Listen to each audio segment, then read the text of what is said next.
তন্ময় দীর্ঘশ্বাস ছাড়ল। এশা আর সিফাত সমানে এখনও ঝগড়াঝাটি করছে। তন্ময়কে রুমে রেখেই তনিমা এশাদের সামনে পড়ল। সেখানে না দাঁড়িয়ে নিজের রুমের দিকেই চলে গেল। তনিমা দেখা মাত্রই এশা সিফাতের সাথে তর্কে জড়ালো না আর। তনিমার পিছনে চলল। সিফাত দাঁড়িয়ে রইল। হঠাৎ কি হলো সেটা বোঝার চেষ্টা করল। কিছুক্ষণ আগেই নিয়ে গেল, আর এখনই তনিমা দৌড়ে বের হলো কেন? সিফাত কিছু একটা ভেবে হাসল, মনে মনে বলল, তন্ময় বেটা নিশ্চয়ই কিছু করেছে। চাইল তন্ময়ের রুমের দিকে আবার যাবে। কিন্তু এখন গেলে নিশ্চয়ই সব রাগ আমার উপরে ছাড়বে। তার থেকে পরে যাব। তনিমা রুমে প্রবেশ করে হাঁপাচ্ছে। হৃদয়স্পন্দন দ্রুত গতিতে ওঠানামা করছে। বড় বড় শ্বাস ছাড়ছে তনিমা। এশাও রুমে প্রবেশ করে তনিমার অবস্থা লক্ষ্য করল। ভ্রুজোড়া কুঁচকে গেল এশার। এভাবে হাঁপানি রোগীর মতো হাঁপাচ্ছিস কেন? কিছু কি হয়েছে? তন্ময় চৌধুরী কি আবার তোকে মেরেছে তনু? তনিমা কাপা কাপা চোখে তাকালো এশার দিকে। কি বলবে এশাকে এখন? কোনো রকম হাসার চেষ্টা করে মাথা নেড়ে না বলল তনিমা। এশা সন্দিহান চোখে তাকালো তনিমার দিকে।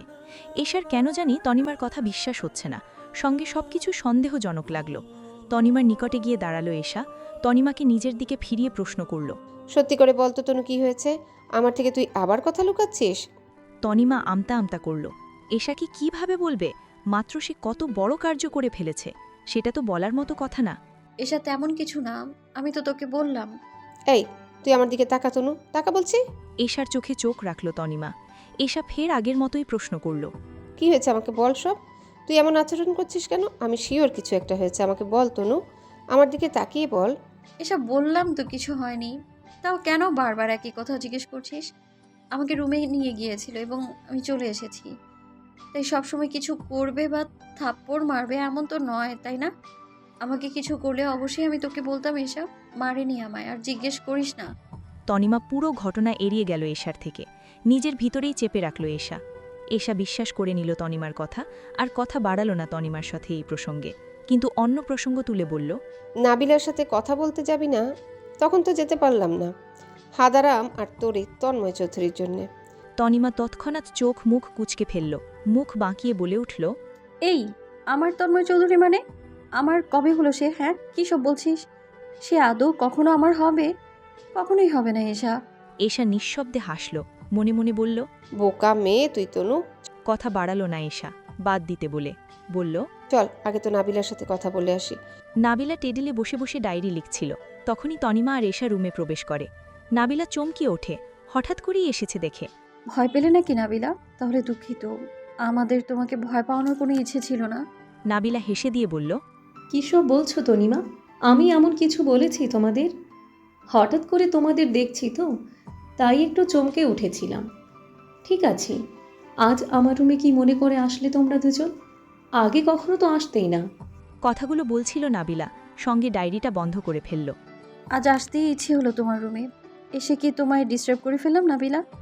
আরে তনিমা, এমন কিচ্ছু না। আসলে তোমাকে কখনো আগে তো আমি দেখিনি, তাই একটু জানতে চাইলাম। এশা হুট করেই বলল। ডায়েরি লিখছিলি বুঝি তুমি? নাবিলা মাথা নাড়ল। তনিমা কৌতূহলী ভঙ্গিতে জিজ্ঞেস করল, তুমি ডায়েরিও লেখো নাবিলা? বাহ, ভালোই তো। আগে জানতাম না। কত বছর বয়স থেকে লেখো তুমি নাবিলা? কত বছর বয়স থেকে হবে? 7 বছর বয়স থেকে লিখি তনিমা। আমি অন্তর্মুখী তো, তাই খুব ছোট থেকেই অভ্যাসে পরিণত হয়েছে। এসব কথা ছাড়ো, তোমরা হঠাৎ করে আমার রুমে, কিছু প্রয়োজন? তনিমা আর এশা নিজেদের মধ্যে চাওয়াচাবি করল। এশা চোখের ইশারায় বলতে বলল তনিমাকে। তনিমা বলল, কেন, প্রয়োজন ছাড়া কি আমরা তোমার রুমে আসতে পারি না? আরে আরে, আমি এভাবে বলিনি তনিমা। আমি আসলে জানতে চাইলাম, তোমরা হঠাৎ করে আসলে তো, তাই জানতে চাচ্ছিলাম। আমার কথাই রাগ করিও না তনিমা। তনিমা আর এশা শব্দ করে হেসে দিল। এত হাইপার হওয়ার কিছু নেই নাবিলা। তোমার সাথে আমরা জাস্ট গল্প করতেই এসেছিলাম। তোমার ইচ্ছে না থাকলে বলতে পারো, চলে যাব। নাবিলা স্লান হেসে দিয়ে বলল, আমার ইচ্ছে কেন থাকবে না? আমি আরও খুব খুশি হলাম তোমরা আমার সাথে আড্ডা দিবে বলে এসেছো। তিনজন মিলে গল্প করতে লাগলো একসঙ্গে। শায়না তালুকদার নিজের ভাইকে কল করলেন। তানজিম তালুকদার কল রিসিভ করার পরপর বললেন, আগামীকাল সকালে এসো ভাইজান, আমি সব আয়োজন করে রাখবো।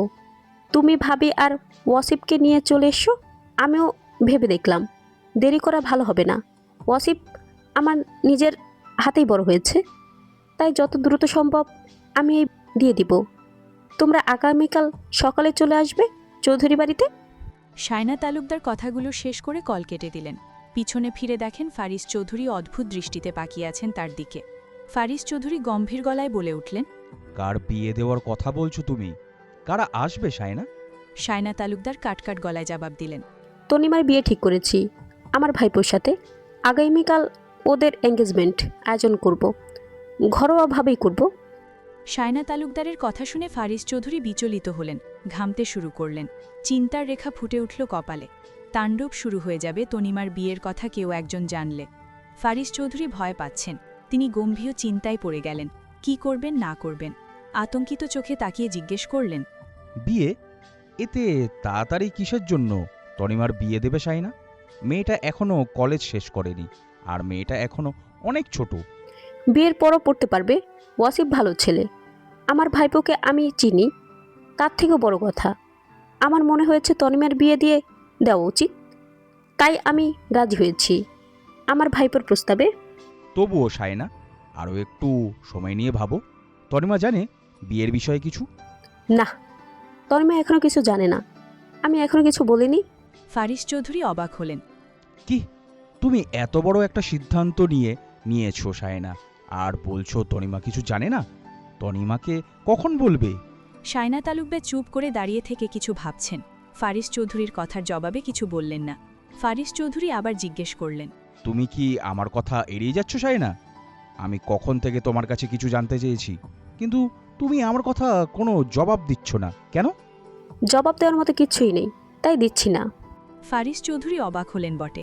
শায়না তালুকদার কখনো এভাবে কথা বলেন না তার সঙ্গে। অবাকের স্বরে বললেন, তনিমার বিয়ে ঠিক করেছো সেটাও জানে না, আমাকে পর্যন্ত জানোনি? এত বড় গুরুত্বপূর্ণ বিষয়, তারপরেও বলছো এটা জানানোর মতো বিষয় না। তনিমাকে কেন জানাতে হবে? আমি ওর মা, ওর জন্য আমি যে সিদ্ধান্ত নিব সেটা অবশ্যই ভালো হবে। আমি তনিমার খারাপ চাই না, তাহলে সেটা জানার কি আছে? আমি কি ওর খারাপ চাই? শায়না, আমি একবারও বলিনি তুমি ওর খারাপ চাও, কিন্তু আমি তোমাকে বলছি তনিমার জানার অধিকার আছে। এত বড় সিদ্ধান্ত, এটা তো ওর জীবনের সঙ্গে যুক্ত, তাহলে সেটা জানানো তো তোমার উচিত। আমি তনিমাকে যেটা বলবো সেটাই ওর শুনতে হবে, এর বাইরে কিচ্ছু না। ওয়াসিফ বাইরের কেউ না, আমার বংশের ছেলে, তো এত ভাবার কি আছে? আমি যেটা মনে করেছি সেটাই করেছি। ফারিস চৌধুরী গম্ভীর স্বরে বলল, তনিমার যদি ওয়াসিফকে পছন্দ না হয় বা অন্য কাউকে পছন্দ করে থাকে, তখন তুমি কি করবে শায়না? একটাবারও কি ভেবে দেখেছো? এটার জন্যই আমি তোমাকে বলছি, বিয়ে ঠিক করেছো ভালো, কিন্তু তনিমাকে তো জানাতে পারতে। ওর কাউকে পছন্দ কিনা সেটা তো জানতে পারতে। তা না করে তুমি ডাইরেক্ট নিজের সিদ্ধান্ত চাপিয়ে দিচ্ছ ওর উপরে। এটা ভালো করছো না শায়না। আমি বুঝে শুনে সব করেছি, এই বিষয়ে আর কোনো কথা বলতে চাই না। তনিমার বিয়ে আমি যার সাথে ইচ্ছে তার সাথেই দেব, এটা একান্তই আমার বিষয়। যেখানে আমি কারো তো দূর, তনিমা নিজেও হস্তক্ষেপ বরদাস্ত করব না। আমি ওর মা, আমার সিদ্ধান্ত মানতে বাধ্য সে। তনিমার বিয়ে দেওয়ার জন্য এত পাগল কেন হয়েছো সেটা আমি জানি না শায়না, কিন্তু হয়তো এতে তোমার কোনো বড় ধরনের স্বার্থ আছে, তাই এত উতলা হয়ে পড়ছো বিয়ে দেওয়ার জন্য। কিন্তু ভুলে যেও না, এই বিয়ে তুমি চাইলেও অন্য কোথাও দিতে পারবে না। তারপরও যদি তোমার চেষ্টা করে দেখার ইচ্ছে থাকে তাহলে দেখতে পারো, আমি আর কিচ্ছু তোমাকে বলবো না। ফারিস চৌধুরী রুম থেকে বের হতে নিলেই শায়না তালুকদার কাটকাট গলার স্বর শুনতে পান। তনিমার বিয়ে আমি যেখানে ভেবে রেখেছি সেখানে তো আমি দিয়েই ছাড়ব, কারো আমাকে আটকানোর ক্ষমতা নেই। আর যেখানে চেষ্টা করে দেখার প্রশ্নই নেই। তনিমা আমার সিদ্ধান্ত মেনে নেবে, তাও স্বয়ং নিজে ইচ্ছাতে, কোনো প্রকার জবরদস্তি ছাড়া। এতটুকু আমার ভরসা আছে নিজের উপর, সাথে তনিমার উপর। শায়না তালুকদার কথাগুলো বলে বিছানায় বসে পড়লেন। ফারিস চৌধুরী চলে গেছেন। শায়না তালুকদারকে আর কোনো জবাব দিলেন না। নিজের সঙ্গেই বললেন, তর্কে তর্ক বাড়বে, তাছাড়া আর কিছুই হবে না। তার থেকে চুপ করে কি হয় সেটা দেখা ভালো। কি হবে সেটা তো আগে থেকেই জানি আমি, তাও শায়না হার মানবে কিনা সেটা দেখার অপেক্ষা। রাতের খাবারের টেবিলে সব রকমের খাবার দিয়ে সাজানো।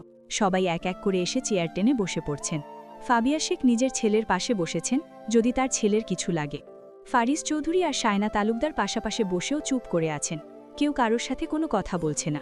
এশা এসে সায়না তালুকদারের পাশে বসে পড়ল, আর তনিবা এশার পাশে।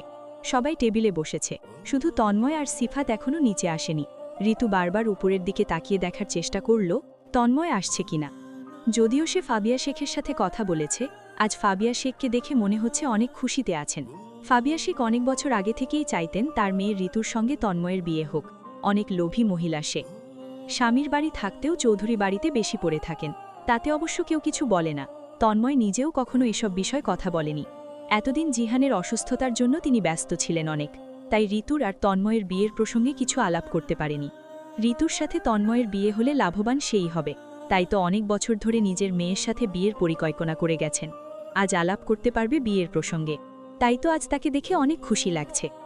এখনও তন্ময় খাবার খেতে নিচে আসছে না দেখে ফাবিয়া শেখ অধৈর্য হয়ে পড়েন। অতঃপর আদেশ করলেন করিম মিয়াকে। কারিম মিয়া, আপনি গিয়ে তনয়কে খাবার খেতে ডেকে আসুন, সবাই অপেক্ষা করছে। ইতিমধ্যেই গম্ভীর গলার স্বর শুনতে পায় সবাই। কারো ডাকতে যাওয়ার প্রয়োজন নেই, আমি নিজ থেকে এসেছি। পিনপিন নীরবতা চলল তন্ময় কথা শুনে সবার মাঝে। তনিমা একবার অবশ্য চোখ তুলে তাকিয়েছিল তন্ময়ের দিকে, কিন্তু দুজনের চোখাচোখি হওয়াতে তনিমা চোখ নিচে নামিয়ে ফেলে। তন্ময় গলার স্বর শুনতে পেয়ে ঋতু চেয়ার এগিয়ে রাখে নিজের পাশেরটা। আশা করেছিল তন্ময় তার পাশে বসবে, কিন্তু ঋতুর আশায় এক বালতি পানি ফেলে দিল সিফাত। টুপ করে বসে পড়ল ঋতুর পাশে। চেয়ারের জোরে টানার শব্দ পেয়ে তনিমা পাশ থেকে মাথা তুলে তাকালো। যা দেখল তাতে যেন পুরো বরফে জমে গেল। তন্ময় তার পাশে এসে বসেছে, চোখ খিচে উপরে তুলে ফেলল। কি করবে না করবে কিছুই মাথা ঢুকছে না। তার মধ্যে বিকেলে করা নিজের কর্মকাণ্ডের কথা মাথায় চলে আসলো আবার। লজ্জায় মাথা নুইয়ে ফেলল তনিমা। অবশ্য ব্যাপারগুলো তন্ময় লক্ষ্য করল, স্নান হেসে খেতে মনোযোগ দিল। ঋতু পাশ থেকে জ্বলে পুড়ে মরে যাচ্ছে। তন্ময়ের জন্য চেয়ার রেখেও লাভ হলো না, ঠিক গিয়ে বসে পড়ল তনিমার পাশে। সবার লক্ষ্য চোখের আড়ালে নিজের হাত খামচে ধরল ঋতু। অপরদিকে সায়না তালুকদার, তার নিজেরও একই অবস্থা। তন্ময় নিজ থেকে তনিমার পাশে বসায় তার নিজের রাগ নিয়ন্ত্রণে রাখা মুশকিল হচ্ছে। তিনি একদমই চান না তনিমার সাথে তন্ময়ের কোনো প্রকার সখ্যতা থাকুক।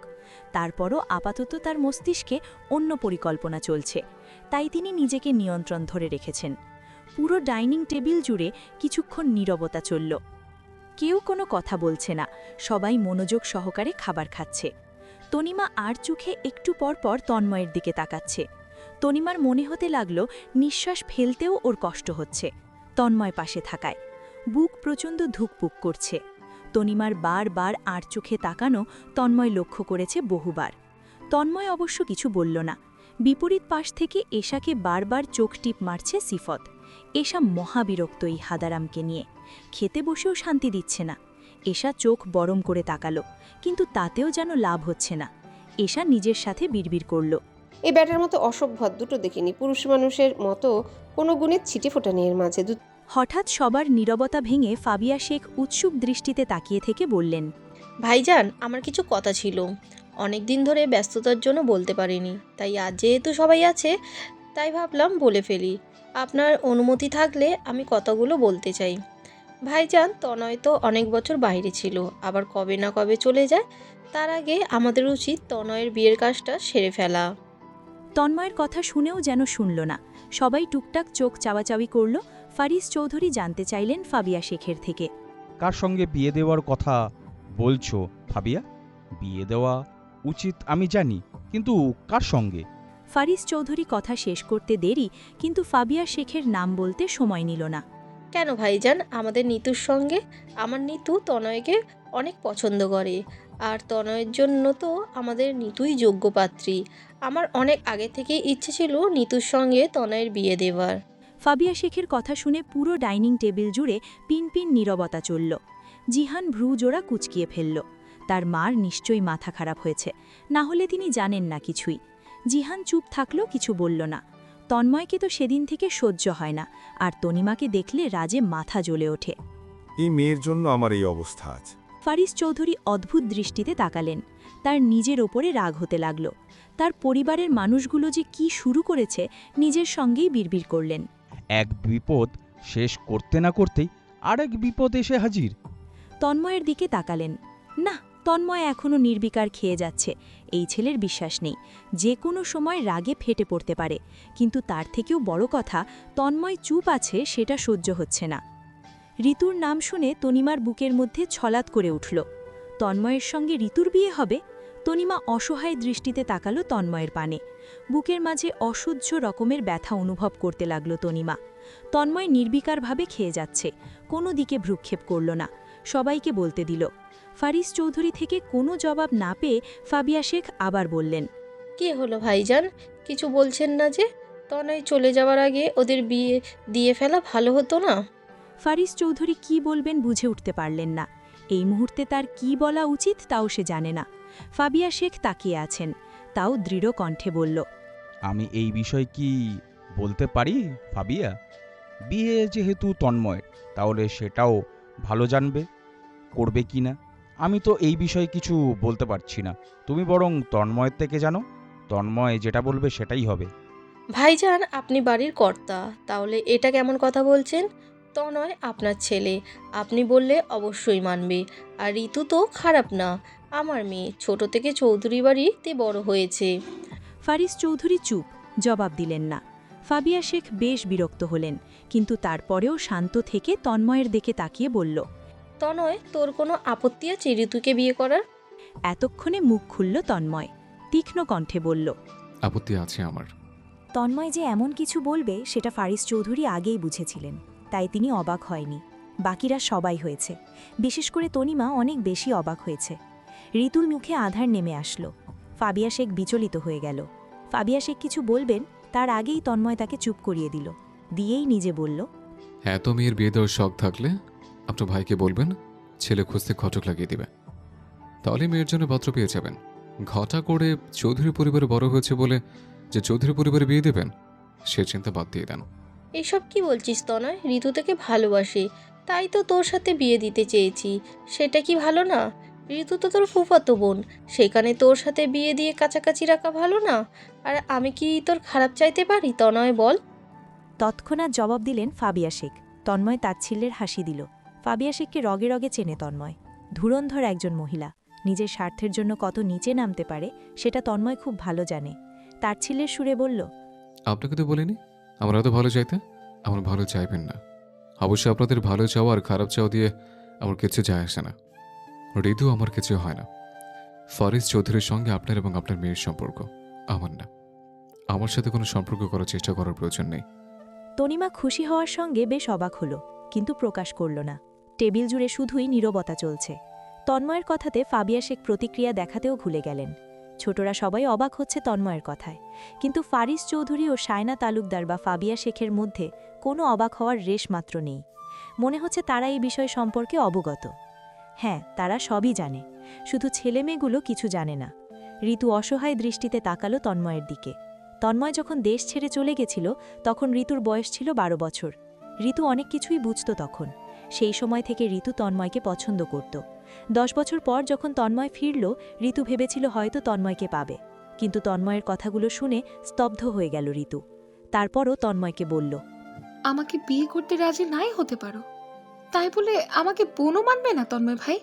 আমি মানলাম আমাকে তোমার পছন্দ না, কিন্তু তোমার সাথে আমার কোনো সম্পর্ক নেই এটা কিভাবে বললে? আমি তো তোমার বোন হই, ফুফাতো সম্পর্কে। কিন্তু মিথ্যে কেন বলছো? তুমি আর আমি সম্পর্কে তো ফুফাতো মামাতো ভাই বোন হই, তাহলে মানতে চাইছো না কেন? এটা না বললেও পারতে তন্ময় ভাই। বিয়ে করতে চাও না, আমাকে পছন্দ না, সব মেনে নিলাম, তাই বলে সম্পর্কে কিচ্ছু হই না তোমার, এটাও তুমি বলতে পারলে? ঋতুর কণ্ঠস্বর অনেক করুণ শোনালো। তন্ময় চৌধুরীর এত খারাপ দিন আসেনি যে তার মিথ্যা কথা বলে আশ্রয় নিতে হবে, তাও এরকম একটা বিয়ের বিষয় থেকে বাঁচার জন্য। আমি যা বলেছি সব সত্যি বলেছি। তোর সঙ্গে আমার রক্তের কোনো সম্পর্ক নেই, বরং এখানে শুধু তুই না, নাবিলা কিংবা জিহান, তোদের কারোর সঙ্গে আমার রক্তের কোনো সম্পর্ক নেই। বিশেষ না হলে এখানে তোর মামা ও মা আছে, জিজ্ঞেস কর, এক্ষুনি জানতে পারবি যে তন্ময় চৌধুরী মিথ্যা কথা বলে না। তন্ময় ছোটখাটো একটা বোমা ফাটালো ডাইনিং টেবিলে জুড়ে। সবাই খাওয়া বন্ধ হয়ে গেল। তন্ময়ের কথা শুনে সবার চোখ কপালে। তন্ময় কি বলছে সেগুলো ছোটরা কেউ বুঝল না। ঋতু, তনিমা, নাবিলা, এশা ও জিহান এরা যেন অবাকের চরম পর্যায়ে।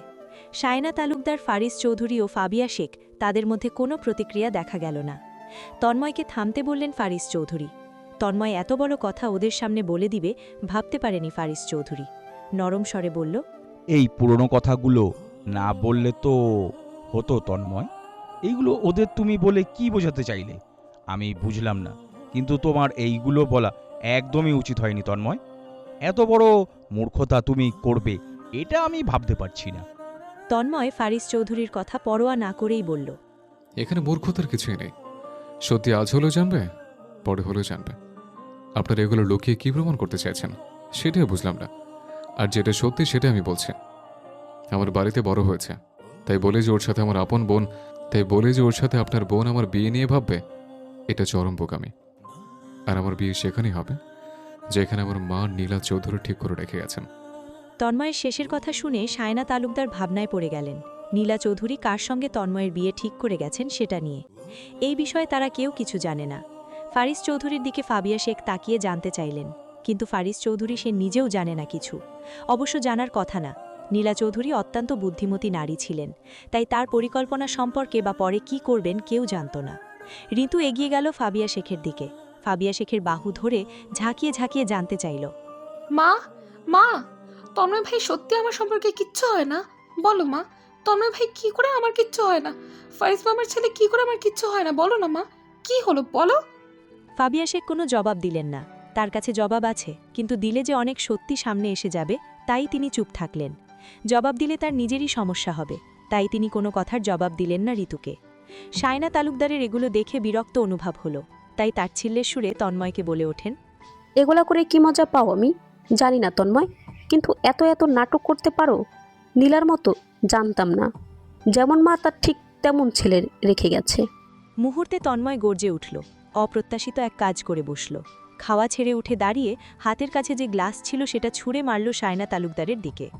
সায়না তালুকদারের কপালে লেগে গিয়ে কেটে গেল অনেকখানি। সঙ্গে সঙ্গে গল গলিয়ে কপাল বেয়ে রক্ত গড়িয়ে পড়তে লাগল। মুহূর্তে পরিবেশ যেন উত্তপ্ত হয়ে উঠল। তন্ময়ের এমন রূপ দেখে সবাই ভয়ে আঁতকে উঠল। সবাই খাওয়া থামিয়ে দিয়ে দাঁড়িয়ে পড়ল। এত দ্রুত ঘটনা ঘটল, ফারিস চৌধুরী বাকরুদ্ধ। কি করবেন কিছুই বুঝে উঠতে পারলেন না। সায়না তালুকদারকে ধরে দাঁড়িয়ে পড়লেন। সায়নাকে চুপ করাবেন নাকি তন্ময়কে থামাবেন? তনিমার রক্ত দেখে দৌড়ে নিজের মার কাছে এসে বিচলিত হয়ে পড়ল সায়না তালুকদারকে নিয়ে। হাত পা কাঁপতে লাগল তনিমার। কাপা কাপা হাত দিয়ে কেটে যাওয়া স্থান চেপে ধরল তনিমা। এশাও এসে ধরল সায়না তালুকদারকে। তনিমার অবস্থা দেখে কাকে সামলাবে এশা বুঝল না। ব্যস্ত হয়ে পড়ল দুজনেই সায়না তালুকদারকে নিয়ে। এশা বলে উঠল, ফুপা ডাক্তারকে কল করুন, ফুপি অনেক ব্যথা পেয়েছে। ফারিস চৌধুরী দ্রুত ডাক্তারকে কল দিলেন। তাড়াতাড়ি আসতে বললেন। সায়না তালুকদারকে নিয়ে ফারিস চৌধুরী ও তনিমা এদের বিচলিত হতে দেখে তন্ময়ের রাগে শরীর যেন আরও জ্বলে উঠল। চেয়ারের লাথি মেরে ছেড়ে দিয়ে উঠে দাঁড়িয়ে পড়ল। খেপা সিংহের মতো করছে তন্ময়। সায়না তালুকদার দিকে এগিয়ে যেতে নিলে সিফাত দৌড়ে এসে ধরে রাখে তন্ময়কে। সিফাত যেতে দিচ্ছে না সায়না তালুকদারের দিকে।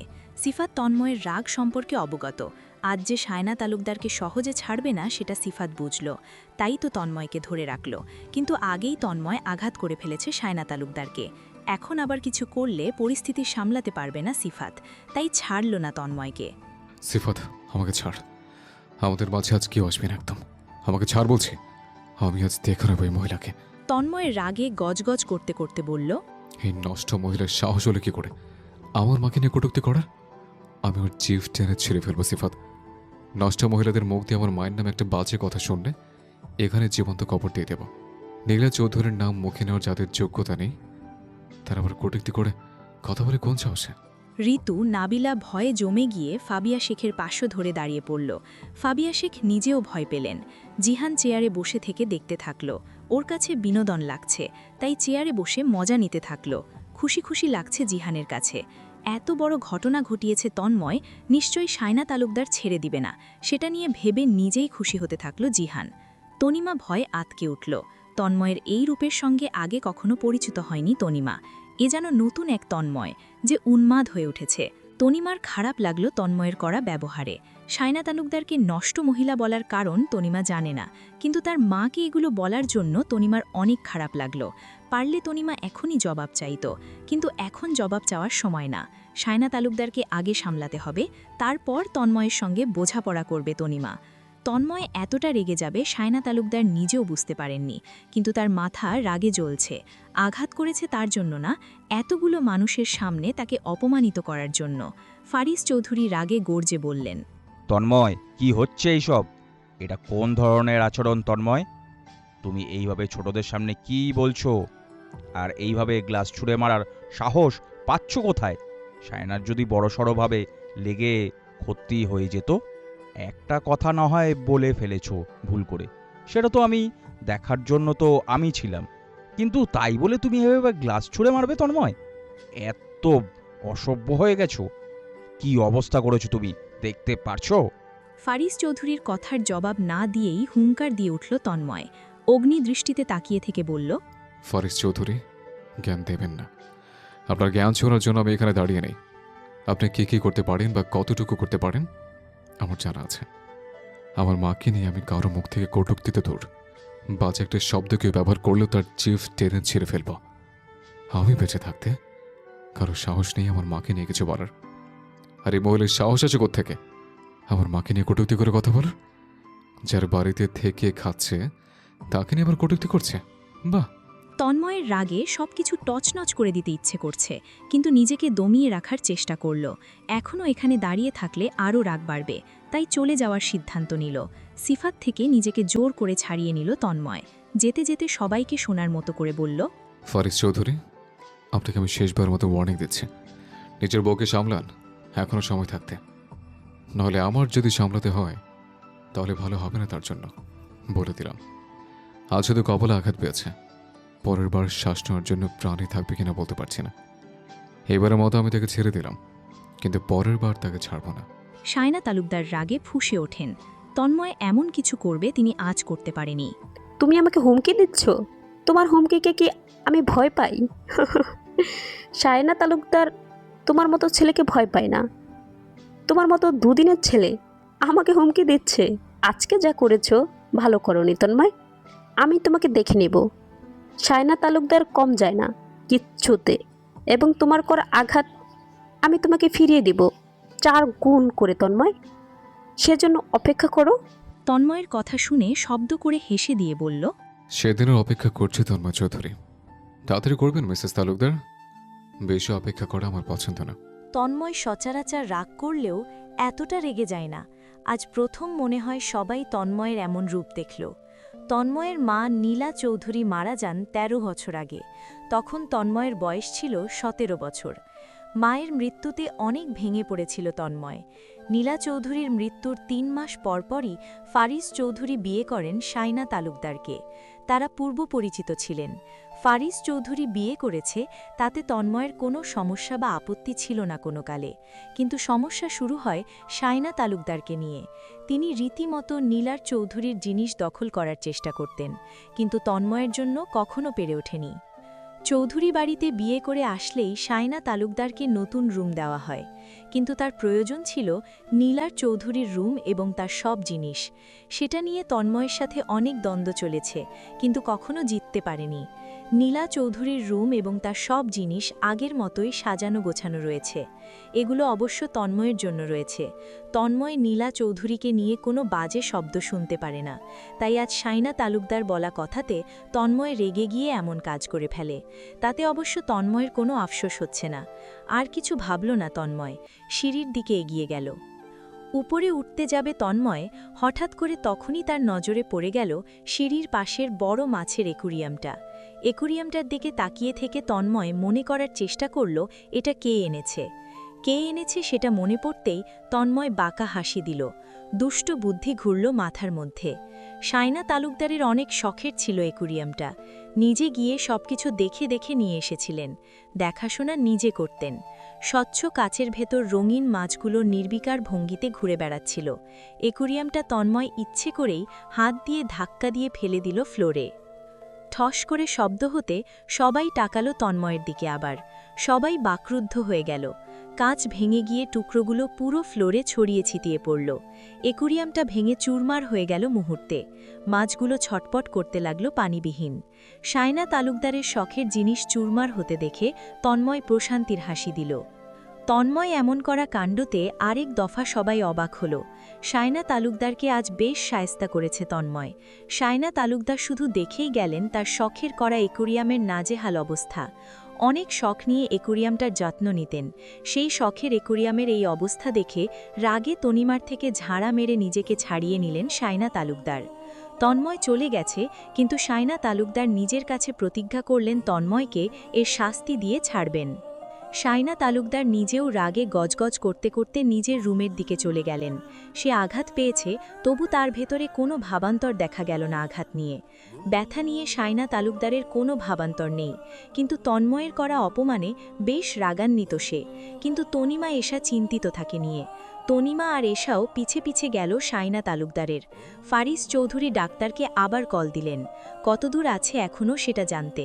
আজ শায়না যা করেছে তাতে ফারিস চৌধুরী রাগান্বিত হয়েছেন, কিন্তু তন্ময় যা করেছে সেটা সীমারেখার বাহিরে।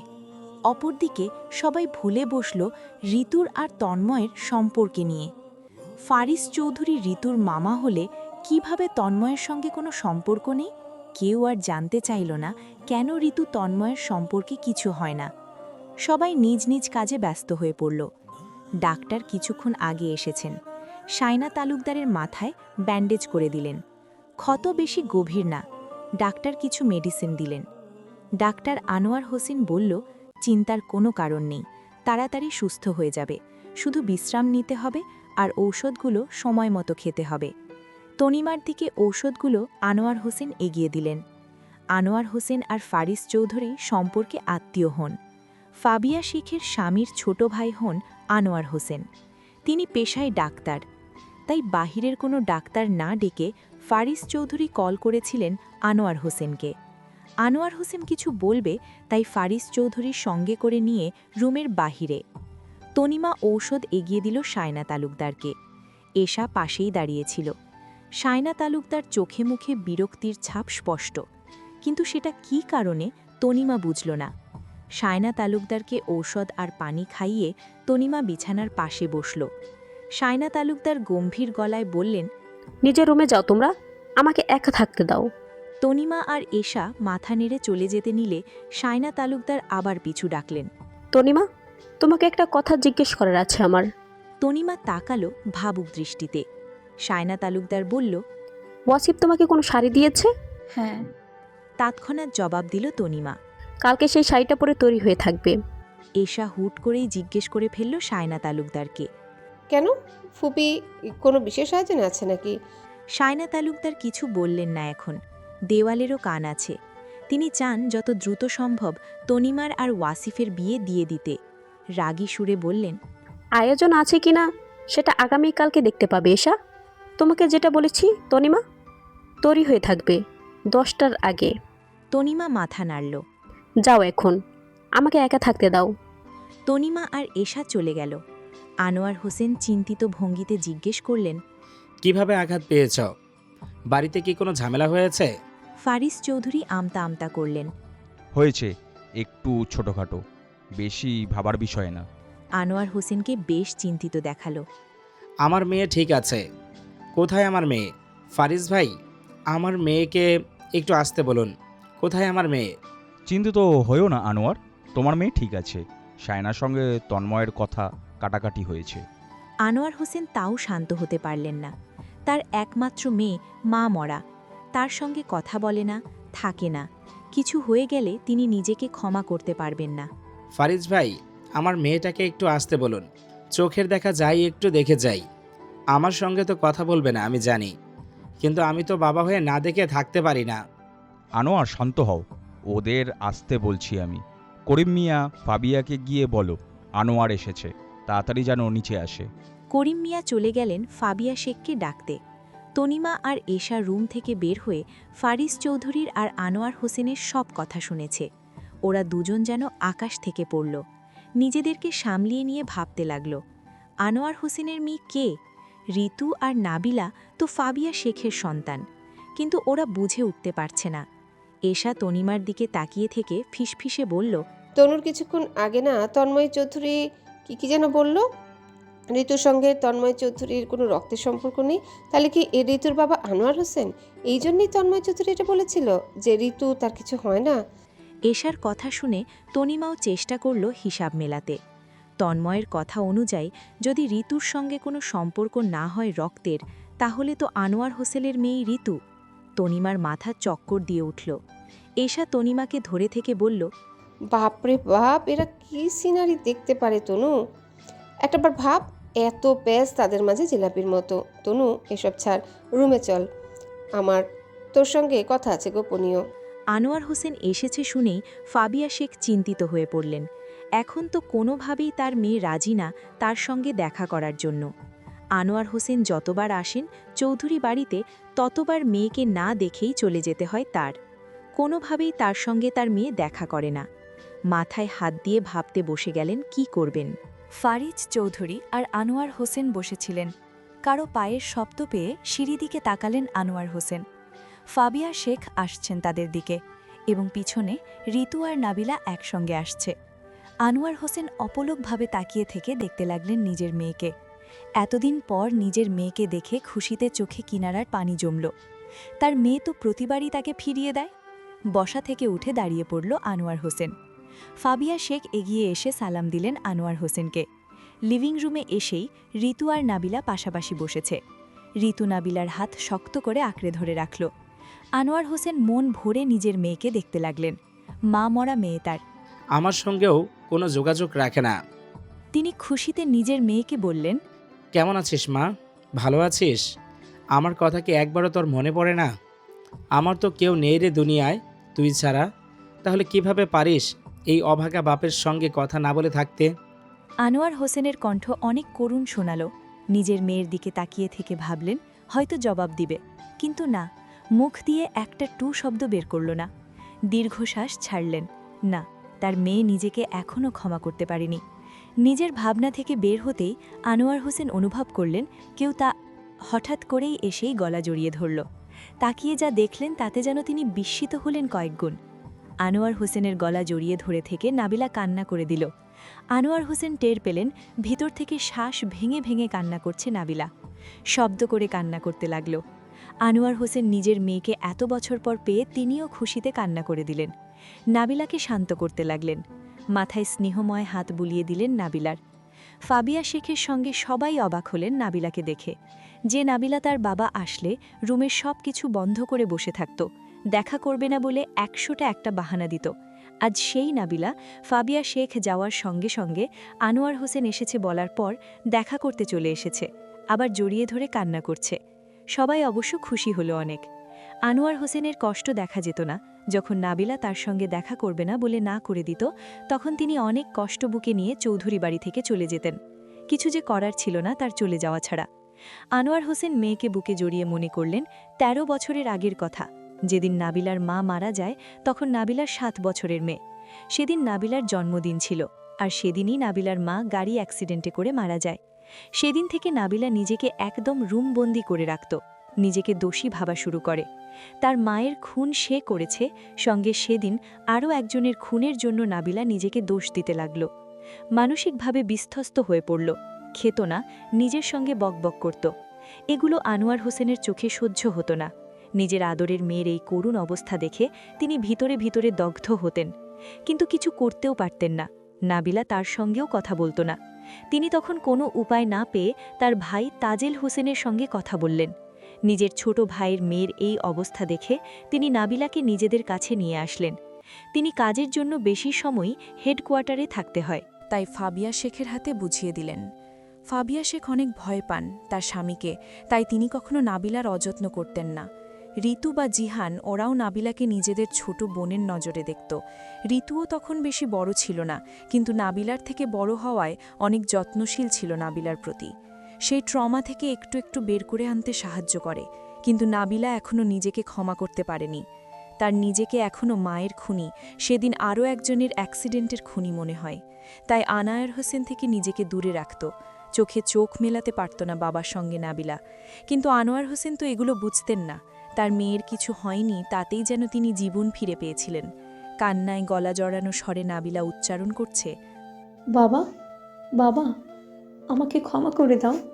আমি তোমার ক্ষমার যোগ্য না, জানি বাবা। নাবিলার মুখ থেকে বাবা ডাক শুনে আনোয়ার হোসেন ফিরে আসেন অতীত থেকে। প্রশান্তিতে তার বুক ভরে উঠল। কত বছর পর শুনলেন মেয়ের মুখ দিয়ে বাবা ডাক। নাবিলা এখনও অনবরত কথা বলছে, তার বাবার কাছে ক্ষমা চাচ্ছে, এতদিন যা করে এসেছে তার জন্য। আনোয়ার হোসেন পাশে বসিয়ে নাবিলার চোখের পানি মুছিয়ে দিলেন।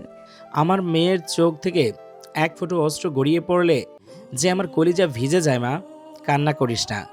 আমি কখনো তোকে অ্যাক্সিডেন্টের জন্য দোষী মনে করি না।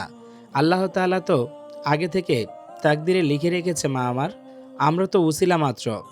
তাহলে কেন তুই নিজেকে শুধু দোষী মনে করে আমাকে কষ্ট দিচ্ছিস এবং নিজেকে? বাবা, এতদিন বুঝতে পারিনি। আমার শুধু মনে হয়েছে মার অ্যাক্সিডেন্ট আমার জন্যই হয়েছে, আমার জিদের জন্য। তাই তো নিজেকে ক্ষমা করে তোমার সামনে আসতে পারিনি কখনো। বাবা, আমাকে ক্ষমা করে দাও। বাবা, তোমার মেয়ে তোমাকে কথা দিচ্ছে, আর এমন করবে না, তোমাকে কখনো কোনো কষ্ট দিবে না। বাবা, আমাকে তন্ময় ভাইয়া অনেক বুঝিয়েছে।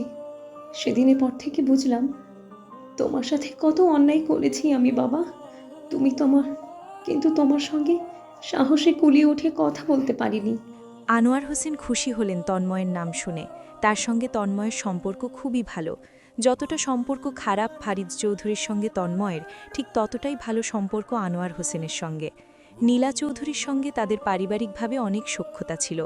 তাজেল হোসেনের বিয়ে নীলা চৌধুরী দিয়েছিলেন ফাবিয়া শেখের সঙ্গে। তিনি তন্ময়কে ছোট থেকে বড় হতে দেখেছে, তাই তো তন্ময়ের বলা আবদার যেমন তিনি না করতে পারেন না, আবার তন্ময়ও পারে না। তন্ময় বিদেশ থেকে দেশে আসার পরপর আনোয়ার হোসেন সঙ্গে দেখা করেছিল।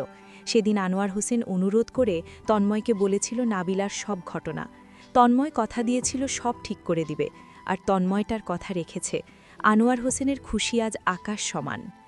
অনেকক্ষণ পর নাবিলা কান্না থামিয়েছে। বাবা মেয়ের মাঝের আবার মধুর সম্পর্ক গড়ে উঠবে। আনোয়ার হোসেন আর নাবিলা অনেক কথা বলেছেন আজ। গড়ির দিকে তাকিয়ে আনোয়ার হোসেন উঠে দাঁড়িয়ে পড়লেন। তিনি দ্বিধাদ্বন্দ্বে পড়লেন নাবিলাকে নিয়ে, নাবিলা তার সঙ্গে যাবে নাকি এখনও চৌধুরী পরিবারে থাকবে। অবশ্য নাবিলাকে তিনি জোর করলেন না, কারণ বাড়িতে একা থাকার চেয়ে সবার মাঝে থাকলে তার মেয়ে হাসি খুশি থাকবে বেশি। অনেক রাত হয়েছে, তাই আনোয়ার হোসেন সবার থেকে বিদায় নিয়ে চলে গেলেন। নাবিলা চৌধুরী বাড়িতেই থাকল আপাতত। সবাই নিজ নিজ রুমে চলে গেল। রাত প্রায় 1টা। সবাই নিজ নিজ রুমে ঘুম, কিন্তু তনিমার ঘুম আসছে না। মনের মাঝে কচকচ করছে কিছু বিষয় নিয়ে, যার জন্য এখনও ঘুম আসছে না তনিমার। এশার পানে তাকিয়ে দেখল এশা গভীর ঘুমে আচ্ছন্ন। তনিমা উঠে বসল, পাশে হাত দিয়ে ফোনটা খুঁজল, ফোনের ফ্ল্যাশ লাইট জ্বালালো। পানি খাওয়ার জন্য বোতল হাতে নিল, কিন্তু পানির পটে হাত দিয়ে দেখল পানি নেই। বিরক্ত অনুভব করল তনিমা। আজ রাতের ঘটনার জন্য পানি রাখতেও ভুলে গেছিল। উঠে দাঁড়িয়ে ওড়না গায়ে জড়িয়ে পানির বোতল হাতে নিয়ে রুম থেকে বের হয়ে গেল। সিঁড়ি দিয়ে নামতে নামতে দেখল টিমটিম আলো জ্বলছে লিভিং রুমে। একটু ভয় ভয় লাগছে তনিমার। সবাই গভীর ঘুমে আছে, পুরো বাড়ি এখন নিস্তব্ধতাই। তনিমা আস্তে আস্তে রান্নাঘরের দিকে আগাতে লাগল, শব্দ যাতে নয় হয়। কিন্তু তনিমার ষষ্ঠ ইন্দ্রিয় জানান দিচ্ছে কেউ তাকে দেখছে দূর থেকে। তাড়াতাড়ি পা চালিয়ে রান্নাঘর গিয়ে পানির বোতলে পানি ভরে নিল তনিমা। সামনে ঘুরতে কারো শক্তপোক্ত শরীরের সঙ্গে ধাক্কা খেল। তনিমা ভয় পেয়ে চিৎকার করবে, তার আগা কেউ মুখ চেপে ধরল। আরও ভয় জেকে বসল তনিমার মনে। আতঙ্কিত চোখে তাকালো মুখ চেপে ধরা ব্যক্তির দিকে। টিমটিমে আলোতে চেহারা স্পষ্ট বোঝা যাচ্ছে না, শুধু দুটো চোখ দেখা গেল। দেখে তনিমা আরও ভয় পেল, জ্বলন্ত আগ্নেয়গিরি। ভয় ঢোক গিলল তনিমা। তনিমার কানের লতিকার কাছে মুখ নিয়ে হিসিয়ে বলল, চুপ। চিৎকার করলে তুলে আছাড় মারব, কোনো শব্দ করবি না। মুখ দিয়ে কোনো শব্দ করলে তোর জন্য ভালো হবে না। এমনিতে মাথায় রক্ত চড়ে আছে। তনিমা কণ্ঠস্বর চেনা মাত্রই যেন অবাকের শেষ সীমানায়। এত যাতে তন্ময়কে তনিমা একদম আশা করেনি। কয়েকবার চোখের পলক ফেলল তনিমা। ভুল হচ্ছে নাকি সে স্বপ্ন দেখছে কিনা সেটার জন্য। না, স্বয়ং তন্ময় চৌধুরী দাঁড়িয়ে আছে আমার সামনে। তাও এতটা নিকটে? তনিমার মুখ থেকে তন্ময় হাত সরিয়ে ফেলেছে। তনিমা অস্পষ্ট স্বরে বলল, আপনি এইখানে কেন এত রাতে? তন্ময় তীক্ষ্ণ কণ্ঠে জবাব দিল, কেন, অন্য কাউকে আশা করেছিল নাকি? তনিমা চৌধুরী আসাতে মনে হয় বাধা পড়েছে। তন্ময়ের কথার মানে তনিমা বুঝল না, তাই বলল, মানে? তন্ময় কিছু না বলেই শক্ত করে তনিমার হাত ধরল। তনিমার মনে হতে লাগল হাড্ডি ভেঙে যাচ্ছে। তন্ময়ের হঠাৎ এমন আচরণের কারণ তনিমা বুঝতে পারছে না। তনিমা চিৎকার দিয়ে উঠল। মেকি রাগ দেখিয়ে বলল, হচ্ছে কি? এভাবে হাত ধরে টানছেন কেন? হাতের হাড্ডি তো ভেঙে যাচ্ছে আমার, ছাড়ুন, ব্যথা লাগছে আমার। তন্ময় আরও শক্ত করল হাতের বাঁধন। তনিমা ব্যথায় কুকড়ে উঠল। অসহ্য যন্ত্রণা হতে লাগল হাতে। কিন্তু না, তন্ময় একটুও মায়া দেখালো না। টেনে নিয়ে যেতে যেতে তীক্ষ্ণ কণ্ঠে বলল, যেভাবে মন চাইবে সেভাবে ধরবো তোকে। তোর ইচ্ছে মতো কিছুই হবে না, আর না হয় তোর ইচ্ছেকে প্রাধান্য দেই। সব আমার ইচ্ছে মতো হবে, আর সেটা তোকে মেনে নিতে হবে। তনিমা পাল্টা কথা ছুড়ে দিল তন্ময়কে। কেন? কেন আমাকে আপনার সব কথা মেনে নিতে হবে? হ্যাঁ, আপনার কথা মানতে আমিই কেন বাধ্য থাকবো? ছাড়ুন আমায়। সবসময় জোর জবরদস্তি করা আপনার স্বভাবে পরিণত হয়ে গেছে। জোর জবরদস্তি ছাড়া আপনি কি আর কিছুই করতে জানেন না? ছাড়ুন আমায় বলছি, ছাড়ুন। তন্ময় হাত থেকে ছাড়া পেটে তনিমা ছোড়াছুড়ি শুরু করে দিয়েছে। সঙ্গে তন্ময়কে তেওড়া জবাব দেওয়াতে তন্ময়ের রাগ আকাশচুম্বী হল। রাতে হিতাহিত জ্ঞান শূন্য হয়ে শরীরের সর্বশক্তি দিয়ে থাপ্পড় বসিয়ে দিল তনিমার গালে। তন্ময় ধরে রেখেছিল দেখে তনিমা পড়ে গেল না। তনিমা কয়েক মুহূর্তের জন্য নিশ্চুপ হয়ে গেল। তন্ময়ের রাগের কারণ কি তনিমা জানে না, কিন্তু শুধু তেওড়া কথাতেই যে তন্ময় থাপ্পড় মারবে ভাবেনি। পানির পট হাতে নিয়ে তনিমা দাঁড়িয়ে থাকল। টু শব্দেও করল না তন্ময়ের সঙ্গে আর। তন্ময়ের নিজের উপরে রাগ লাগল। তনিমাকে মারতে চায়নি, কিন্তু নিজের রাগ নিয়ন্ত্রণ করতে পারে না। তনিমাকে চুপচাপ দাঁড়িয়ে থাকতে দেখে হাত ধরে টান নিল। না, নাড়ানো গেল না মেয়েটাকে। তনিমাও যেন জিভ ধরে দাঁড়িয়ে রইল। যাবে না তন্ময়ের সঙ্গে আজ। থাপ্পড় তো মেরেছে, তাহলে যাওয়ার প্রশ্ন ওঠে না। রাগী স্বরে তন্ময় বলল, তনু, আমাকে আরো রাগিয়ে নিজের জন্য বিপদ ডেকে নিয়ে আসিস না। ভালো হবে না তোর জন্য। ক্ষতি কিন্তু তোর নিজের হবে। তাই আমার সঙ্গে চল চুপচাপ। আমি যাব না আপনার সঙ্গে, যাব না, না, না, না, না। আপনি আমাকে নিতে পারবেন না আপনার সঙ্গে। তাতে আমাকে যদি আরও মারতে ইচ্ছে করে তো মারুন। বলেই তন্ময়ের দিকে গা লেগিয়ে নিল তনিমা। ঠিক আছে, তাহলে তুই যেহেতু মার খেতে চাস, তাহলে আমার সাথে চল। সেখানে নিয়ে গিয়ে তোকে মারবো। তন্ময়ও কম চালাক না। তনিমাকে কথার জালে ফাঁসিয়ে হুট করে কাঁধে তুলে নিল তনিমাকে। তনিমার পানির বোতল হাত দিয়ে পড়ে গেল ফ্লোরে। তন্ময়ের কাঁধে কতবার আঘাত করল, কিন্তু তাও তন্ময়ের শক্তির সঙ্গে পারল না। শেষে হার মেনে নিয়ে তন্ময়ের সঙ্গে করে হাসা লাগল। তন্ময় রুমে ঢুকেই তনিমাকে জোরে ছুঁড়ে মারল বিছানাতে। তনিমা ব্যথা পেল কোমরে। তন্ময়ের দিকে তাকিয়ে কিছু বলবে তনিমা, কিন্তু কিছু বলার আগেই চুপ হয়ে গেলে। রুমের অবস্থা নাজেহাল করে রেখেছে তন্ময়। আয়নার কাঁচ ভেঙে ফ্লোরে ছড়িয়ে ছিটিয়ে রয়েছে। কোনো জিনিস ঠিক স্থানে নেই। তনিমার মনে হচ্ছে রুমের ওপরে ঘূর্ণিঝড় বয়ে গেছে। তন্ময়ের পায়ের দিকে নজর গেল। কাঁচ লেগে কেটে গেছে পা। রক্ত ফ্লোরে মাখামাখি, কিন্তু তাতেও তন্ময়ের ভ্রুক্ষেপ নেই। ছলাৎ করে উঠল বুক তনিমার। রান্নাঘরে অন্ধকার ছিল, যার জন্য নজরে পড়েনি। তনিমা কিছু বলতে নিবে তার আগেই তন্ময় ছুটে এসে শক্ত করে চোয়ালে ধরে নিল তনিমার। তন্ময় এভাবে ছুটে আসাতে তনিমা ভয় পেল কয়েক গুণ। ভয়ার্ত চোখে তাকালো। তন্ময়ের রাগ কমছে না। রাগী দৃষ্টিতে তাকিয়ে তীক্ষ্ণ কণ্ঠে বলল, তোর এত সাহস আসে কোত্থেকে তনু? দিন দিন তোর দুঃসাহস বাড়ছে। কিভাবে তুই অন্যের দেওয়া জিনিস নিতে পারিস? তোর কিছু কমতি আছে? বল আমাকে, তোর কোনো জিনিসে কমতি রেখেছে ফারিদ চৌধুরী? জবাব দে।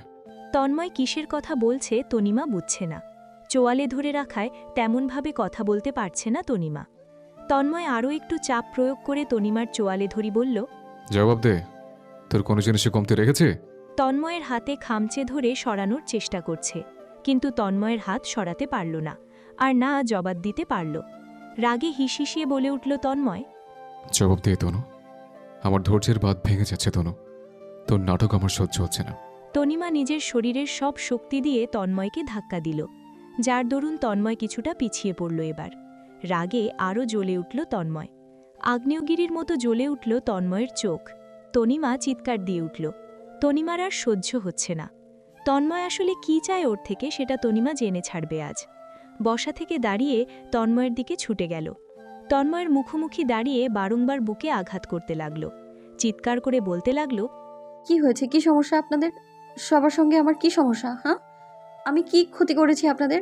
আমার সঙ্গে খারাপ আচরণ কেন করেন? যেভাবে পারে সেভাবে এসে অপমান করে দেয় কেন? আমাকে কি মানুষ মনে হয় না? কষ্ট লাগে না আমার? আঘাত করে করে তনিমা কথাগুলো বলছে। তন্ময় কিছু মুহূর্তের জন্য নিশ্চুপ হয়ে গেল। শুধু তনিমা বলা কথাগুলো শুনতে লাগল। তনিমা আবার চেঁচিয়ে বলল, কিসের জবাব দেবো আপনাকে? কিসের জবাব চাইছেন আমার কাছে? কে হন আপনি আমার? হ্যাঁ, হুটহাটে এসে চড় মেরে দিচ্ছেন কেন? হ্যাঁ, আমার বাবা নাই দেখে আমার সঙ্গে সবাই এভাবে জুলুম করেন? থাকবো না আমি আপনাদের বাড়িতে। আপনার তো কথার আগে হাত চলে। একটু একটু করে না মেরে তন্ময় চৌধুরী একেবারে মেরে দেন না আমায়। আপনারও শত্রু মরে যাবে আর আমিও মুক্তি পেয়ে যাব। তনিমা কথা শেষ করতে পারল না, তার আগেই সিংহের মতো গর্জে উঠল তন্ময়। থাবা মেরে তনিমাকে নিজের অতি নিকটে নিয়ে আসলো তন্ময়। দুই বাহু শক্ত করে চেপে ধরল। রাগে হিসিয়ে বলল, মুক্তি পেতে চাস? হ্যাঁ, এত তাড়াতাড়ি মুক্তি পেতে চাস? তোর মুক্তি নেই। এই জীবনে তুই নিস্তার পাবি না আমার থেকে তনু। তুই বা অন্য কেউ চাইলেই তোর নিস্তার হবে না। আমি তন্ময় চৌধুরী বেঁচে থাকতে তোর নিস্তার নেই। ছুঁড়ে মারল তনিমাকে ফ্লোরে তন্ময়। ফ্লোরে পরে তনিমা ডুকরে কেঁদে উঠল। বাঁ হাতে ভাঙা কাঁচ ঢুকে কেটে গেছে। তন্ময় সেদিকে পাত্তা দিল না। রাগে হিতাহিত জ্ঞান শূন্য হয়ে গেছে তন্ময়। কিছু একটা খোঁজ করতে লাগলো তন্ময় নিজের রুমে। কিছুক্ষণ খোঁজাখুঁজি করার পর তন্ময় পেয়েও গেল তার কাঙ্ক্ষিত জিনিসটা। তনিমা এখনও ফ্লোরে বসে কান্না করছে। অনেক কষ্ট হচ্ছে তনিমার। বুক চিরে আর্তনাদ আসছে। নিজের সঙ্গেই তনিমা বিড়বিড় করল, নিজের বাবাকে দেখেনি, আদর পেয়েছি কি পাইনি সেটাও জানি না। আপনার মাঝে নিজের শান্তি খুঁজে বেড়াই, অথচ আমাকে প্রতিবার আঘাত আপনি নিজেই করে থাকেন। কেন এমনটা করেন আমার সঙ্গে? আমি কি অনেক খারাপ? আমার সঙ্গে কি আপনি একটু ভালো আচরণ করতে পারেন না? কার কাছে উত্তর চাইলে পাবো আমি? তনিমা নিজের ভাবনা থেকে বের হয়ে অশ্রুসিক্ত নয়নে তন্ময়ের পানে তাকালো। তাকিয়ে দেখল তন্ময় আগে থেকে তাকিয়ে আছে। তনিমার দিকে তাকিয়ে তন্ময় বাঁকা হাসি দিতে লাগল। নিজের হাতে থাকা লাইটারটা বারংবার নাড়াচাড়া করছে। তন্ময় কি করতে চাইছে বা তন্ময়ের মনের ভেতরে কিসের পরিকল্পনা চলছে সেগুলো তনিমা বুঝল না। কিন্তু কিছু একটা আঁচ করতে পারল। নিশ্চয়ই কিছু একটা করবে তন্ময় এই মুহূর্তে। আর হলোও তাই। তন্ময় বারান্দার দিকে ছুটে গেল। তনিমা ফ্লোরে বসা থাকা অবস্থায় তাকিয়ে দেখতে থাকল তন্ময় আসলে করতে কি চাইছে। বারান্দা থেকে হাতে করে নিয়ে আসলো একটি শপিং ব্যাগ। তন্ময় অসহ্য লাগছে তনিমার কান্না। ধুমকে উঠল তনিমার উপরে। তনিমা ধমকের সুর শুনে কেঁপে উঠল। তন্ময় রাগী কঞ্চে বলল, তোর নাটক করা শেষ হলে এখন কান্না বন্ধ করতে পারিস। এত বেছিরি কান্নার শব্দ আমার শুনতে ভালো লাগছে না, বিরক্ত লাগছে অনেক। ছ্যা, কান্নার শব্দ এত বেছিরি হয়? শপিং ব্যাগে কি আছে তনিমা জানে না। ভ্রুজোড়া কুচকে তাকিয়ে থাকল তন্ময়ের দিকে। ব্যাগটা নিয়ে এসে তনিমার সামনে হাঁটু গেড়ে বসে পড়ল তন্ময়। তনিমার চোয়ালে ধরে নিজের দিকে ফিরিয়ে চোখে চোখ রেখে বলল, এই শপিং ব্যাগে কি আছে জানিস? তন্ময়ের কথা শুনে চোখে মুখে বিরক্তির ছাপ স্পষ্ট ফুটে উঠেছে তনিমার। তন্ময়ের চোখে চোখ রেখে বলল, কান্না করার দরুন তনিমার গলার স্বর কিছুটা বসে গেছে। তারপরও তন্ময়কে নিচু কণ্ঠে জবাব দিয়ে বলল, কেমন অদ্ভুত প্রশ্ন করছেন? শপিং ব্যাগটা আম, আপনি নিয়ে এসেছেন আর জানতে চাইছেন আমার কাছে? অদ্ভুত আচরণ। তন্ময় বাঁকা হেসে বলল, বাহ, আমার চোখে চোখ রেখে কথা বলতে শিখে গেছিস। এখন আর ভয় লাগে না, তাই না? বহুদিন হলো তো চোখের ভর তো চাহনি আমি দেখি না তনু। আজকে তো দেখি কেমন। তো চোখের ভর তো চাহনি দেখলে আমার শান্তি অনুভব হয়। তনিমা ভিতরে ভিতরে ভয় পেল, কিন্তু প্রকাশ করল না। আরও বিদ্রুপ করে বলল, কি করবেন? আরও মারবেন? অবশ্য আপনি থাপ্পড় মারা ছাড়া আর কিছু করতে পারেন না। আমাকে দেখলে আপনার কোন জন্মের শত্রুর কথা মনে পড়ে যায়? হ্যাঁ, আমি জানি না। গা লাগিয়ে দিয়ে বলল, এ নিন, মারতে পারেন আরও, আমার কোনো সমস্যা নেই। আপনার বাড়িতে থেকে বসে বসে খাচ্ছি, তার শোধবোধ না হয় থাপ্পড় মেরেই করে নিন। তন্ময় স্নান হাসল। তনিমার কথা শুনে হাসি পাচ্ছে। মেয়েটার বুদ্ধি লোপ পেয়েছে। কি আবল তাবল বকবক করছে। তন্ময় বলল, আমি থাপ্পড় মারা ছাড়া অনেক কিছু করতে পারি। সেটা যদি এখন করি তাহলে তুই বসে থাকার অবস্থাতেও থাকতে পারবি না। তাই আপাতত সেটা তোকে কোনোদিন সময় হলে অবশ্যই দেখাবো। সেদিন ভয় পাবি না নিশ্চয়, কিন্তু কান্না করবি ঠিকই। তন্ময়ের কিসের কথা বলল তনিমার প্রথমে বুঝল না। তন্ময় কথাগুলো নিজের সঙ্গে বিড়বিড় করতে করতেই তনিমার চোখ বড় বড় হয়ে গেল। তনিমার বিস্ময় যেন কাটল না। তার কথাগুলো তন্ময় কোথা থেকে কোথায় নিয়ে গেছে। তন্ময়ের বলা কথাগুলো কানে বাজতে লাগল বারংবার। তনিমার মুখমণ্ডল লাল হয়ে উঠেছে। কান থেকে গরম ধোঁয়া বের হচ্ছে। মাথা নুইয়ে ফেলল। কিন্তু তন্ময় টপিক পরিবর্তন করে ফেলল। এখন তার তনিমার উপরে গলে গেলে চলবে না। আগে তনিমাকে শাস্তি দেবে, তারপর শান্ত হবে। তনিমাকে বলে উঠল তন্ময়, হাই, আমার দিকে তাকা। আমার দিকে তাকা বলছে। তোকে আমার সঙ্গে প্রেমের আলো পারতে নিয়ে আসেনি আমার রুমে। তাক আমার দিকে। তনিমা মাথা তুলে তাকালো। তন্ময় শপিং ব্যাগ থেকে একটা মেরুন রঙের শাড়ি বের করল। তনিমার দিকে তাকিয়ে বলল, এটা চিনিস তো না? অবশ্য তো না চেনার কথা না। তনিমার চোখ বড় বড় হয়ে গেল। এটা তো সেই শাড়িটা যেটা ওয়াসিফ ভাইয়া কিনে দিয়েছিল আমায়।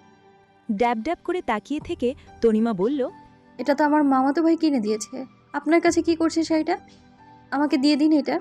তন্ময়ের হাতের দিকে হাত বাড়িয়ে শাড়িটা নিতে গেলে তন্ময় হুঙ্কার দিয়ে উঠল। চোখ দুটো অত্যন্ত লাল হয়ে গেছে। তীক্ষ্ণ কণ্ঠে বলল, তোর হাত দুটো ভেঙে দিতে ইচ্ছে করছে তনু।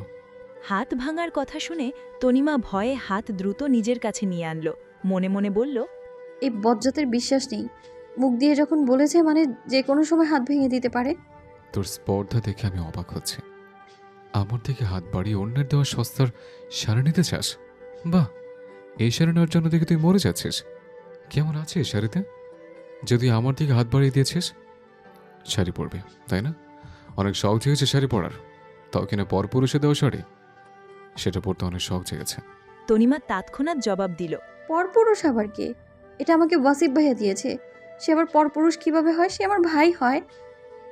এই এটা আমাকে দিয়ে দিন আপনি। এই শাড়িটা আপনার কোনো কাজ নেই এতে। তোর আপন ভাই হয়, তোর মায়ের পেটের ভাই হয়, তোর রক্তের ভাই হয়। হ্যাঁ, জবাব দে। রাগে হিসিসি জিজ্ঞেস করল তন্ময়। তনিমা ভ্রুজোড়া নাচিয়ে বলল, আমার মায়ের পেটের হবে কেন? সে তো আমার মামার ছেলে, আর মামার ছেলে তো আমার ভাই হবে। ওয়াসিফ ভাইয়া যদি পরপুরুষ হয় তাহলে আপনি কি? আপনিও তো পরপুরুষের খাতায় পড়েন। তন্ময়ের ইচ্ছে করছে তনিমাকে চড়িয়ে গাল লাল করে দিতে পারত, তাহলে মনে হয় একটু শান্তি পেত। তন্ময় রীতিমতো অবাক। ওয়াসিফের দেওয়া শাড়ি নিয়ে বাড়িতে চলে এসেছে ড্যাং ড্যাং করতে করতে, আবার কথার জবাব ফটফট করে দিচ্ছে। ইচ্ছে তো করছে জানে মেরে ফেলতে। তনিমাকে বলে উঠল তন্ময়। আমি পরপুরুষ না তোর জন্য। তনিমা তৎক্ষণাৎ জানতে চেয়ে বলল, তাহলে আপনি কি হন আমার? তন্ময় নিবিড়ভাবে জবাবে বলল, তন্ময় চৌধুরী একমাত্র তোর জন্য হালাল। তন্ময় চৌধুরী ব্যতীত অন্য সকল পুরুষ তোর জন্য পরপুরুষে। সেটা তোর মামার ছেলে হোক আর যেই হোক না কেন, একমাত্র আমি হালাল তোর জন্য। তনিমার ভ্রুজোড়া কিঞ্চিত ফাঁক হয়ে গেল তন্ময়ের কথা শুনে। আপনি আমার জন্য হালাল কি করে? বিস্ময় যেন কাটছে না। তনিমা জানতে চাওয়ার আগ্রহ নিয়ে তাকিয়ে আছে। তন্ময় কোনো জবাব দিল না তনিমার কথার, পুরো এড়িয়ে গেল কথা। আর কিছু না ভেবে পকেটে রাখা লাইটারটা বের করল। শাড়িটার দিকে তাকিয়ে বাঁকা হাসল। তনিমার থেকে কিছুটা পিছিয়ে গেল। তনিমার চোখে চোখ রেখে বলল, শাড়িটা অনেক শখ করে এনেছিলে তাই না? শাড়ি পরারও শখ জেগেছে তোর অনেক তাই না? কিন্তু আমি তোর ইচ্ছে পূরণ হতে দিলাম না তনু। পরপুরুষ দেওয়া জিনিস নিতে হয় না, জানিস না? তোর কোনো জিনিসে তো চৌধুরী পরিবার কমতি রাখেনি, তাহলে বাইরের মানুষের দেওয়া জিনিস তুই কেন কোন চষে নিয়ে আসলে? নিজে অনেক বড় ভুল করে ফেলেছিস এবং তার শাস্তি তোকে পেতেই হবে। কিছুক্ষণ আগে যে জ্বর মেরেছিলাম সেটাই শাড়ির জন্য, পরপুরুষে দেওয়া জিনিস নিয়ে আসার জন্য। তনিমার চোয়ালে ঝুলে গেল। একটা শাড়ির জন্য এতক্ষণ ধরে কেউ এমন আচরণ করে? মুখ ফসকে বেরিয়ে গেল তনিমার। তন্ময় তীক্ষ্ণ কণ্ঠে বলল, অন্য কেউ করে কিনা সেটা আমার জানা নেই এবং আমি জানতেও চাই না, কিন্তু হ্যাঁ আমি করি এটা জানি। যেখানে আমি নিজে দাঁড়িয়ে থেকে তোর প্রতিটা পোশাক থেকে শুরু করে সব জিনিস আমার পছন্দ কিনা হয়, সেখানে অন্য কেউ তোকে শাড়ি দেবে, এটা আমাকে মেনে নিতে হবে। আমার নজরের বাইরে আমি কিছু হতে দেই না। তনিমাকে যেন কেউ ধাক্কা মেরে আকাশ থেকে ফেলে দিচ্ছে এমন লাগলো। অবাকের থেকেও ভীষণ বিস্মিত তনিমা এখন। যতদূর মনে পড়ে, আমার মা সায়না তালুকদার কখনো আমার জন্য কিছু আনতেন না। সবকিছু ফারিস চৌধুরী গিয়ে নিয়ে আসতেন আমার জন্য। তাহলে সেখানে তন্ময় চৌধুরী নিজের নাম চালাচ্ছেন কেন? সে তো বাংলাদেশেও ছিল না। তনিমা বিদ্রুপ করে বলল, মিথ্যে বলছেন কেন? আপনি তো বাংলাদেশে এসেছেন 10 বছর পর। আজব। তন্ময় পাত্তা দিল না কথা। এখন তনিমার সঙ্গে বকবক না করে যেটা করার প্রয়োজন সেটাই করল তন্ময়। লাইটারটা জ্বালিয়ে শাড়ির পাশে ধরল। ধপ ধপ করে শাড়িটাতে আগুন লেগে পুড়তে লাগল। আগুন ধরিয়ে দিয়ে ফ্লোরে ফেলে দিল। দাউ দাউ করে জ্বলছে শাড়িটা। তন্ময়ের ভালো লাগছে শাড়িটাতে আগুন ধরিয়ে।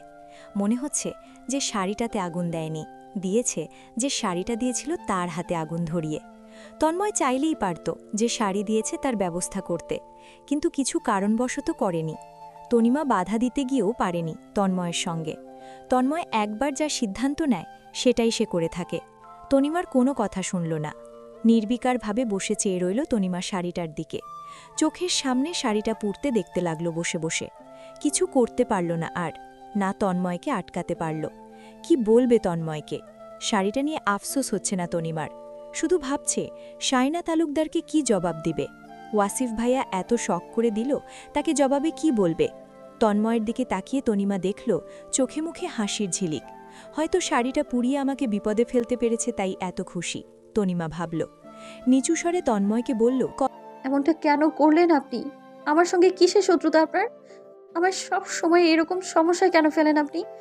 আমি ওয়াসিফ ভাইয়াকে কি বলবো এখন? তার শাড়ি জবাব চাইলে কি কি বলবো আমি তাকে? নামা নামা। তোর এত বড় স্পর্ধা এলো থেকে? আমার সামনে বসে থেকে আবার পরপুরুষের নাম মুখে নিচ্ছিস, সঙ্গে বলছিস কে জবাব দেবে?